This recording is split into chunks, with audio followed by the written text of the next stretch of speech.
Ancien ministre, il a occupé respectivement les portefeuilles de la communication et des zones économiques spéciales en République du Congo. Il est actuellement président de la commission d'auto-évaluation du mécanisme africain d'évaluation par les pairs, MAEP Congo. Il s'agit précisément de Alain Akwala Atipo, affectueusement appelé le cerveau bleu. Donc c'est notre invité de l'entretien. Alors, Monsieur Alain Akwala Atipo, bienvenue. Merci de me recevoir. Alors, je l'ai dit dans l'entame que vous avez été ancien ministre et aujourd'hui vous occupez les fonctions de président de la commission d'auto-évaluation du mécanisme africain d'évaluation par les pairs. Vous avez été nommé par décret présidentiel. Et aujourd'hui, beaucoup de Congolais s'interrogent sur ces nouvelles fonctions. Ils se disent que, mais c'est encore quoi cette affaire? Et comment vous la définissez vous-même simplement? Et quelles sont vos missions? Bien, d'abord, je tiens à remercier le président de la République de l'honneur qu'il m'a fait en me nommant à cette fonction, comme vous dites. Mais moi, je considère cette fonction comme une mission. C'est une mission. Et pour comprendre justement le mécanisme africain d'évaluation par les pairs, il n'y a pas qu'au Congo qu'on se pose des questions. C'est aussi au niveau africain. Et cet aspect a été abordé lorsque j'étais aux Seychelles pour les 20 ans du mécanisme africain d'évaluation par les pairs. Alors, c'est un processus, pour bien le cerner, il faut remonter dans l'histoire de l'Afrique, l'histoire du continent africain, l'histoire post-coloniale. Et pour cela, il faut se souvenir de la fondation de l'OUA, le 25 mai 1963 à Addis Abeba, dont le premier président fut l'empereur Haïlé Sélassié. Et la mission que les pères fondateurs de l'OUA s'étaient donnée, c'était lutter contre la colonisation et ensuite débarrasser l'Afrique du régime raciste d'apartheid. Ça, c'est la mission historique. C'était la préoccupation, j'allais dire, primordiale pour les présidents africains, les 32 pays à l'époque. Et donc, en octobre, le 7 octobre 63, Haïlé Sélassié délivre un discours au niveau de l'ONU. À la tribune de l'ONU, il annonce, j'allais dire, urbi et orbi, au monde entier, à la communauté internationale, que l'Afrique n'acceptera plus cette espèce de suprématie liée à la couleur de la peau, donc parlant clairement du racisme, et annonce également que tant que les Africains n'auront pas détruit les systèmes coloniaux qui continuaient à maintenir les Angolais, les Mozambicains dans une espèce d'esclavagisme, et ensuite l'Afrique du Sud, eh bien l'Afrique, les leaders africains de cette époque-là, eh bien ne trouveront pas le repos. Et donc, à partir de là, il y a un soutien actif de l'Afrique, y compris même le soutien aux luttes armées, notamment au Mozambique, en Angola, où nous, le Congo, on a joué un rôle très important, surtout lorsqu'après l'indépendance de l'Angola, il y a eu cette bataille, j'allais dire déjà plus ou moins géostratégique, entre d'un côté le bloc occidental et nous, avec l'UNITA et le FEDELA, et nous avec le MPLA et les Cubains, et nous avons soutenu justement le MPLA jusqu'à ce qu'il y ait la bataille de Cuito Carnavale, où là les Sud-Africains ont été battus, et ensuite s'est enclenché l'indépendance de l'Angola et l'affaiblissement du site apartheid en passant par la Congo de Brazzaville. Ça c'est juste un petit... Oui, la partie historique. Historique. Et donc, lorsque Mandela, 91-94, le système d'apartheid est vaincu, Mandela arrive au pouvoir, à ce moment-là, l'OUA se dit, la mission historique a été accomplie. Là, nous sommes dans les années 90. Oui, 91-94. La mission historique a été réalisée, accomplie. Il faut maintenant penser à faire en sorte que l'Afrique trouve une sorte d'indépendance économique, une souveraineté économique. Et c'est là qu'en 2001, il y a une conceptualisation du NEPAD comme étant la doctrine économique de l'Afrique. Ensuite, en 2000... Le NEPAD, nouveau partenariat pour le développement de l'Afrique. Ensuite, en 2002, il y a la transformation de l'OUA en Union africaine, en 2002. Et en 2003, eh bien, on met en place le mécanisme africain d'évaluation par les pairs, qui donc a pour mission de faire en sorte que les États africains puissent avoir ce mécanisme pour s'auto-évaluer. En s'appuyant sur quoi? Le NEPAD a fixé comme horizon l'agenda 2063, l'Afrique que nous voulons, et non l'Afrique que nous avons héritée de la colonisation, notamment dans sa structuration économique, avec comme élément central la ZLECAf, qui va nous conduire à une intégration économique. Parce que pour que l'Afrique demain devienne une entité économique et politique unique, il faut passer par l'économie. Et donc le mécanisme est là pour pouvoir permettre justement aux Africains de préparer justement cette intégration, préparer les balises pour que en 2063, ceux qui nous succéderont se rendent compte que... c'est l'objectif de l'UA. Oui, bien sûr, de l'Union africaine. 2063, c'est 63 OUA, 2063 Union africaine, ça fera 100 ans d'existence, j'allais dire, de l'Afrique en tant que souveraineté politique. Et donc, il faut qu'à ce moment-là, que les Africains, qui, malheureusement, contrairement à ce que nous croyons nous tous, on croit que par un quelconque déterminisme, nous sommes condamnés à la pauvreté, nous sommes condamnés à la corruption, condamnés aux guerres civiles internes, condamnés aux guerres intrafrontalières, etc. Il faut qu'à ce moment-là, les Africains se rendent compte que nous avons la capacité de sortir le continent de la pauvreté. Mais de façon pratique, oui. Comment cette auto-évaluation s'effectue? Alors, cette auto-évaluation s'effectue sur différents axes. Il y a la démocratie et la gouvernance politique. Vous avez la gouvernance la gouvernance économique et financière. Vous avez la gouvernance d'entreprise. Vous avez le développement socio-économique et la capacité des États à résister aux chocs et aux crises. Voilà les axes qui ont été définis. Et le travail de la Commission s'effectue dans une espèce de gouvernance. Vous avez d'abord le mécanisme africain lui-même, il y a une gouvernance au niveau africain, c'est-à-dire vous avez au sommet le forum des chefs d'État et de gouvernement, qu'a présidé M. Badiabio, qui était le président de la Sierra Leone, qui a passé le témoin au président de l'Algérie, qui lui-même a déclaré que le MAEP est un moyen pour améliorer la gouvernance économique des États africains. Et donc, il y a ce forum.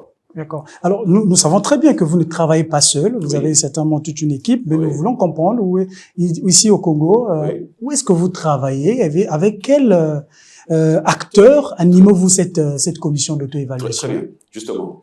C'est avant de vous présenter, disons, le cadre national donc d'exécution de ce mécanisme, il faut remonter d'abord à l'aspect au niveau supranational, parce que nous sommes là dans une volonté panafricaine. Donc, l'Union africaine, n'est-ce pas? Il y a le forum, comme je l'ai dit tantôt, des chefs d'État et de gouvernement. Et ensuite, en dessous de ce forum, vous avez le panel des experts, donc des personnalités indépendantes. Vous verrez leur importance tout à l'heure. Et à partir de là, en dessous donc, de ce panel, vous avez le secrétariat continental qui se trouve à Midrand, en Afrique du Sud. Voilà les piliers, entre guillemets, de la gouvernance au niveau continental. Maintenant, au niveau de chaque pays africain, eh bien, il y a un cadre national. En ce qui concerne le Congo, nous sommes sous la tutelle de la primature, donc le Premier ministre du gouvernement, Colline Makosso, qui nous a donné vraiment un coup de pouce. Toute l'année dernière, nous n'aurons pas de budget pour réaliser un certain nombre d'actions. Et après, vous avez Madame Babakas, donc qui s'occupe ministère du plan, statistique. C'est la porte d'entrée, si vous voulez, le lien, le point focal entre justement le secrétaire continental, les aspects de NEPAD et le Congo. Et ensuite, vous avez la commission que je dirige, que j'ai l'honneur de diriger. Et sous la commission, il y a le secrétariat exécutif. Mais, effectivement, je ne suis pas tout seul. Il y a une trentaine de membres, mais avec deux postes qui sont importants. C'est un premier vice-président qui représente la société civile et un deuxième vice-président qui représente le secteur économique, le secteur privé. Donc voilà, plus ou moins. Et les autres membres, quel est leur rôle? Les autres membres, donc sur la trentaine de membres, parce que c'est un processus qui est à la fois consultatif et participatif, qui rassemble toutes les forces actives du pays. Donc, dans la commission, vous avez les membres du gouvernement, une dizaine. Ensuite, vous avez la société civile, vous avez le secteur privé, et vous avez les représentants du peuple, c'est-à-dire l'Assemblée et le Sénat, dans une configuration, 3 membres donc de l'Assemblée, un représentant de la majorité, l'opposition et le centre. Idem pour le Sénat. Est-ce que vous avez un local là où vous travaillez? Oui, nous sommes au 16e étage de la Tour Nomemba. On a des bureaux qu'on devra certainement extendre parce que c'est un travail qui est colossal. Alors, septembre 2022, 2023, nous sommes en 2024. Oui. Est-ce que vous travaillez normalement? Écoutez, vous savez... Ou est-ce que vous avez les moyens de votre politique? Non, vous savez, dans ma culture professionnelle, une fois que l'on est nommé, eh bien, il faut se mettre au travail. Comme disait Marien Ngouabi, faut faire peu avec rien et beaucoup avec peu. Mais cela dit, nous travaillons. Nous avons mené un certain nombre d'actions qui nous ont permis d'aller présenter donc ce processus aux 2 chambres donc du Parlement, à la société civile, au secteur privé, Chambre de commerce de Brazzaville. Je remercie effectivement tous ces acteurs de nous avoir ouvert leurs portes. Et nous sommes arrivés à un stade où maintenant il nous faut préparer la session inaugurale qui mettra en place en fait la commission dans son ensemble.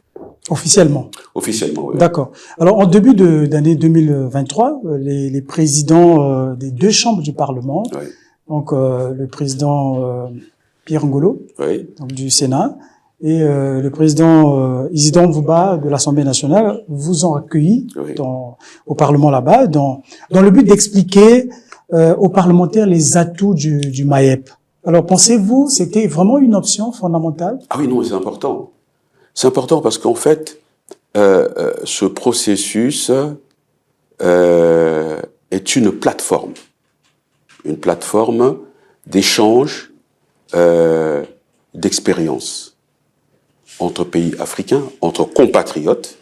Donc, plateforme d'échange, d'expérience, de recherche de solutions aux problèmes africains par les Africains.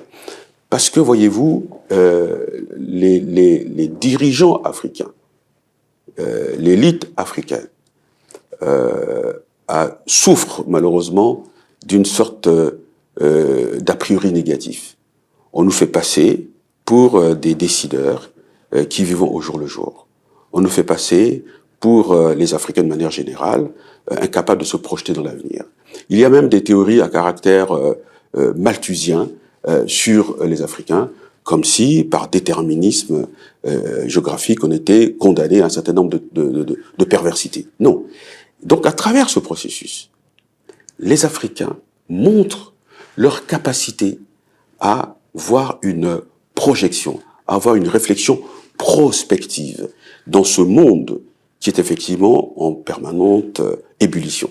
Et je parlais tout à l'heure du fait que il y a eu un moment important dans l'évolution, en fait, les impacts, j'allais dire, sur le fonctionnement du continent. C'est le discours de la Baule, la chute du mur de Berlin, qui a entraîné, entre guillemets, la défaite du communisme. Mais aujourd'hui, ce qui se passe avec la Russie, l'Ukraine, l'OTAN, l'Occident, fait partie des sujets que les Africains vont aborder, notamment dans les débats, dans le cadre de ce mécanisme africain d'évaluation par les pairs, pour savoir quel est notre positionnement. Tout ce qu'on venait de dire, ça a été l'objet des discussions avec les parlementaires, puisqu'il y a eu des journées parlementaires que pour ça. Mais bien sûr, les parlementaires ont compris une chose. Les parlementaires qui ont pour mission de représenter le peuple, de contrôler l'action gouvernementale. Et bon, je vous parle en tant qu'ancien ministre en charge des relations avec le Parlement, j'ai passé 7 années au niveau du Parlement, se disent, mais ça c'est un plus. Au lieu de nous retrouver, c'est notre rôle, en légiférant les lois, en contrôlant le gouvernement, mais là au moins, nous avons une plateforme dans laquelle nous allons tous nous retrouver.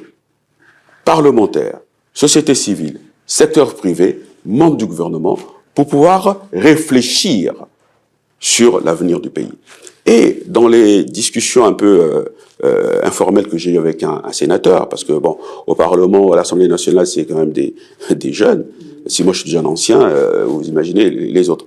Mais au niveau du Sénat, vous avez encore des personnes qui ont une certaine expérience, si vous voulez, de l'histoire politique de notre pays, des décisions que nous avons prises hier, croyant qu'elles étaient bonnes, alors qu'au fond elles étaient néfastes. Il y a un qui m'a dit, si à l'époque, nous avions une plateforme, un cercle d'échange, d'analyse de la situation macroéconomique, microéconomique et la lecture des indicateurs économiques de notre pays, peut-être que la décision qui a été prise à une époque sous le parti unique, où les syndicalistes avaient estimé que grâce au pétrole, il fallait qu'ils arrivent à s'octroyer des 13e mois, sans tenir compte de la capacité de rentabilité de leur entreprise, et faire en sorte que chaque société ait sa convention collective, et où certains d'ailleurs avaient même décidé qu'ils avaient un arbre de Noël, sans pour autant avoir le souci de la performance économique de l'entreprise. Et donc, c'est ça qui, à un moment donné, bon, sous le parti unique, le bureau politique à l'époque, bon, dirigé par le président Sassou, avait considéré que ces mesures allaient créer des distorsions au niveau économique. Mais comme il y avait un arrière-plan politique de cette période-là, période assez trouble avant la conférence nationale, ainsi de suite, cette mesure est passée. Résultat des courses, toutes les entreprises, tout le secteur public est tombé. Et nous en subissons les conséquences jusqu'à aujourd'hui. Alors, voilà. monsieur Donc ça veut dire qu'au niveau du Parlement, on a perçu l'importance. D'accord. Alors, monsieur le président de la commission d'auto-évaluation, en dehors des journées parlementaires que vous avez animées, alors, quelle autre activité que vous avez réalisée pour crédibiliser votre institution? Ah oui, non, mais nous avons fait des journées parlementaires, nous avons été invités aux Seychelles pour participer aux 20 ans de la création du mécanisme africain d'évaluation par les pairs. Nous avons présenté le travail que nous avons réalisé jusque-là, et ils ont d'ailleurs trouvé que c'est une approche un peu originale, parce que dans d'autres pays, ça reste plus ou moins administratif. Or là, nous avons fait une démarche, j'allais dire, proactive vis-à-vis de ceux qui sont considérés comme les principaux acteurs de ce processus. Mais je pense même que nous sommes en avance sur notre tableau de marche, parce que la Commission attend maintenant que nous ayons cette session inaugurale. Et à cette session inaugurale, viendront les experts, notamment le directeur général du secrétaire continental, qui viendra assister. Vous la projetez à quand? Est-ce que vous avez déjà la date? On va voir avec le Premier ministre, parce qu'il faut voir en fonction de son calendrier. C'est en accord avec le Premier ministre? Bien sûr, nous sommes sous sa tutelle. D'accord. Et donc, cette équipe viendra. Elle va assister à la session inaugurale. Et en marge de la session inaugurale, nous allons signer un protocole d'entente entre ce qu'on considère comme étant l'organe représentant le forum des chefs d'État et de gouvernement africain et le gouvernement congolais, parce que c'est le cadre juridique qui permettra l'exécution, le démarrage de l'étude d'évaluation. Et après, justement, cette étape, si vous permettez, les membres de la commission vont subir une formation. Et j'oubliais dans la structuration de ceux qui sont des acteurs de ce processus, les instituts de recherche, notamment les universités. Donc, une fois que les membres de la commission sont formés, on va sélectionner les instituts de recherche, qui, elles, également, vont être formés. Qu'est-ce qu'est le MAEP? Qu'est-ce qu'on attend de leur travail? Et après, il y a un questionnaire, qui est un questionnaire type, consacré à toutes les études d'évaluation. Et ces études d'évaluation vont démarrer sur les 5 thèmes que je vous ai précisés tout à l'heure: démocratie, gouvernance politique, gouvernance économique, financière, gouvernance des entreprises, etc. Et donc, à la suite, justement, de ces 5 rapports qui seront effectués, ils seront présentés à la Commission dans sa composante nationale. Et une fois que ces 5 rapports sont validés, eh bien, il y a une synthèse des 5 rapports qui sera effectuée par un bureau d'études ou un autre institut de recherche pour que la synthèse de ces 5 rapports devienne le rapport national d'auto-évaluation du Congo. Étape importante. Une fois on a fini avec ce rapport national d'évaluation, il monte auprès du panel des experts. Ils peuvent plus ou moins le retoquer ou le valider. Une fois qu'il est validé, il monte maintenant au niveau du forum des chefs d'État et de gouvernement. Et c'est là que le responsable, l'expert du panel des experts qui s'occupe du Congo, présentera les conclusions de cette étude d'évaluation à l'ensemble des chefs d'État et chefs de gouvernement, en présence du président Sassou, n'est-ce pas? Et une fois que cette présentation est faite, il y a des conclusions de cette étude, qui sont en même temps des recommandations. Et donc le président de la République prendra acte, justement, de manière officielle, auprès de ses pairs, de ces recommandations, de ces conclusions.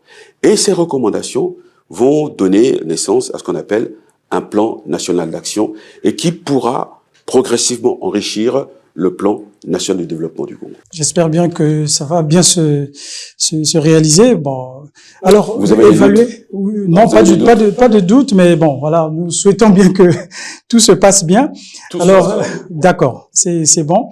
Évaluer, c'est aussi analyser les politiques publiques. Ouais. Ça fait partie de vos missions aussi. Le Congo dispose d'un budget prévisionnel de 2602 milliards de francs CFA pour 2024 contre 2333 milliards en 2023. Nous savons très bien que c'est en hausse, donc, le budget de 2024.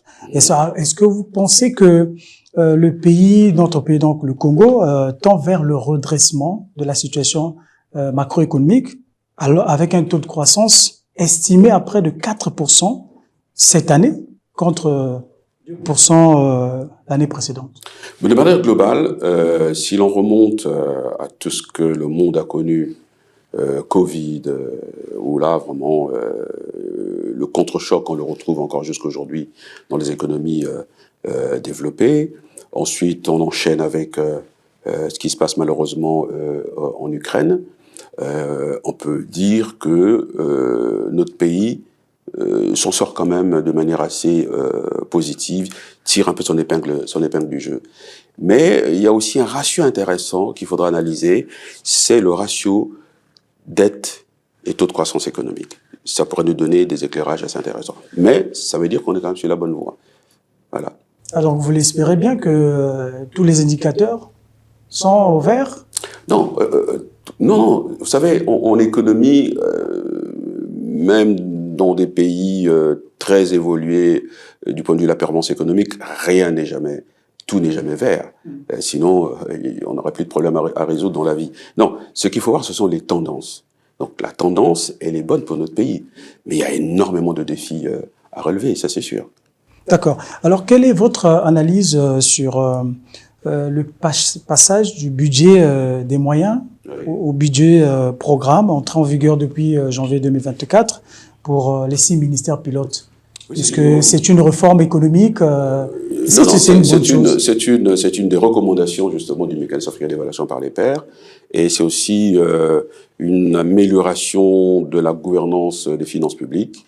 Et il faut espérer que les 6 ministères pilotes vont pouvoir nous montrer que c'est une expérience concluante et qu'on pourra l'étendre à tous les autres ministères du gouvernement. C'est un objectif. Est-ce que c'est peu, 6 ministères pilotes? Pourquoi c'était pas la moitié? C'était trop ambitieux. Ce sont des ministères qui ont un impact direct. Une trentaine de ministères, mais on ne prend que 6. Il faut commencer, comment dire, par manger par petits bouts, comme dit quelqu'un. Il faut commencer à manger par petits bouts.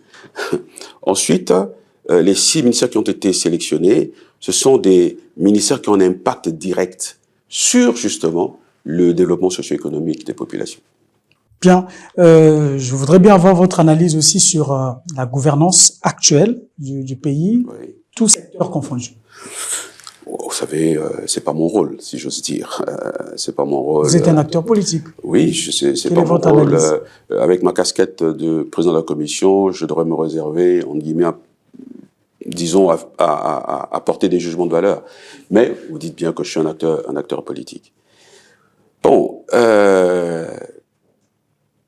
vous savez, l'histoire vous confère un recul. J'étais 15 ans au gouvernement, j'étais le nez dans le guidon, cette année où j'étais un peu ailleurs, ça vous permet d'avoir un certain recul et peut-être une petite sagesse aussi, on ne sait jamais. Quand je revois ce que nous avons connu depuis 93, 97, j'ai vécu à Poto-Poto, 98, où à cette époque-là, j'ai travaillé avec les chemins de fer français qui étaient venus pour la reconstruction des ponts qui avaient été détruits sur le chemin de fer, et où j'étais sur les ponts de Bodissa, Lutete 1, Lutete 2, Lulombo, Kingoyi, où avant même qu'il y ait la signature des accords avec la rébellion dans le pool, le président va insister que les travaux des ponts puissent commencer. On a vécu une attaque au pont de Kingoyi. J'ai vu des femmes sortir des forêts décharnues que j'ai portées sur mes épaules parce qu'elles ne pouvaient pas aller passer du pont de Lulombo qui était immense. Il fallait descendre par les escaliers, des échelles, remonter de l'autre côté. J'ai porté ces femmes sur mon dos. J'avais pas du tout l'idée que je serais un jour ministre. D'ailleurs, le colonel Mokoki à l'époque était le chef d'état-major de l'armée de terre. Alors, donc, ensuite, le hasard de la vie m'emmène au gouvernement. Et je vis en interne la problématique de la crise du pool, où vous sentez que votre pays peut imploser à n'importe quel moment, à tel point qu'au cours d'une réunion de crise là, avec le haut commandement et les représentants de M. Ntoumi, j'ai décidé d'être volontaire pour aller le rencontrer à Vouanga, parce que j'ai l'impression qu'on allait pouvoir rien faire dans notre pays tant qu'on aurait toujours cette situation dans le pool. Et donc, avec l'accord du président de la République, encadré par le Premier ministre Idan Bouba, j'ai été rencontrer le révérend pasteur Ntoumi, le ministre Minsamou, à Vouanga. Alors, quand vous mettez ça bout par bout, vous dites, il y a quand même une chose. On vient de loin et aujourd'hui, les choses sont s'améliorer. Que notre pays a réussi quand même, collectivement, sur le plan de la gouvernance politique, c'est d'avoir maintenu l'intégrité du territoire national. Et ça, c'est primordial. Maintenir la paix. C'est le substrat essentiel. C'est la base qui conditionne le reste. Si on veut lutter contre la corruption, si on veut lutter contre la concussion, si on veut faire la diversification de l'économie, il faut d'abord qu'on ait une stabilité politique et institutionnelle. Et le reste viendra. Pour coller à l'actualité, le président de la République a décrété 2024 l'année de la jeunesse. Un petit commentaire sur ce choix. Moi-même, j'ai été jeune. Et je sais par quoi on passe. Lorsque on se retrouve dans une espèce de mur, lorsqu'on cherche sa voie pour réussir, lorsqu'on veut donner un sens à sa vie, la jeunesse est l'avenir d'une nation. La jeunesse est la sève d'une nation. Et le président, bien entendu, a décidé de manière exceptionnelle d'octroyer 2024 aux jeunes. Mais moi, je sais que depuis qu'il est en responsabilité à la tête de notre pays, les jeunes ont toujours été sa priorité. Moi-même, j'étais au rond-point Poto-Poto lorsqu'il a pris le pouvoir au premier meeting. On était là. Et moi-même, quand j'arrive au niveau du gouvernement, je sens et je sais ce qu'il m'avait dit lorsqu'il m'avait nommé aux zones économiques spéciales. Peut-être un jour, je l'écrirai. C'était par rapport à l'avenir. Je vais vous le dire. Il m'a dit, je le fais, je ne verrai pas ça. Toi, un peu. Mais je le fais pour vos enfants. Les zones économiques spéciales. Ampila, dans son jardin. Il me l'avait dit. Donc, ils disent, ouais, 2024, c'est peut-être une année où il faut qu'une prise de conscience collective et qu'à un moment donné, on donne un coup de booster. Voilà. Et à l'époque, d'ailleurs, je me souviens, j'avais enregistré au niveau de mon ministère 1600 CV de jeunes parce qu'ils voyaient l'évolution du processus. J'ai dû faire un communiqué à la radio et à la télévision pour dire non, allez déposer les CV à l'ONEMO et on verra lorsque les travaux commenceront, lesquels qui sont des conducteurs de travaux, les électriciens, etc., les géomètres, ainsi de suite. Donc, c'est une bonne chose, c'est une sorte de piqûre de rappel pour réveiller toute l'élite politique nationale. On peut compter sur la jeunesse congolaise aujourd'hui pour faire la relève de demain? Mais, vous savez, les jeunes Congolais sont en Afrique. je dirais, les plus dynamiques, du point de vue des idées, du point de vue... Il y a cette espèce de particularité de notre pays, c'est ce qu'on appelle en fait la fibre politique. En fait, c'est une fibre patriotique. Les jeunes Congolais sont des patriotes.